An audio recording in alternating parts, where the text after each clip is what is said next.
Lahan kosong seluas 1 hektar lebih berada di Jalan Asari, Perumahan Yuka, Kelurahan Kalidoni, Kamis malam terbakar dilalap si jago merah.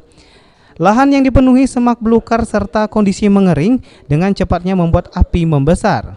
Beruntung api segera berhasil dipadamkan sesudah petugas pemadam kebakaran menerjunkan 2 mobil pemadam kebakaran hingga tidak menjalar ke bagian lain.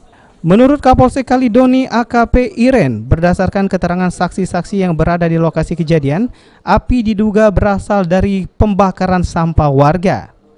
Sekitar pukul 15.00 terjadi kebakaran di belakang perumahan Paldam, Jalan Rawa Bebek, RT 38, RW 07. Yang berawal diduga awalnya itu dari bakar sampah oleh warga sekitaran sehingga merambat ke lahan kosong. Jadi yang kebakaran terjadi ini bukan di rumah tapi di... Tidak ada korban jiwa dalam kejadian ini. Selanjutnya lokasi kebakaran sendiri dipasang garis polisi. Aji Delia, PAL TV.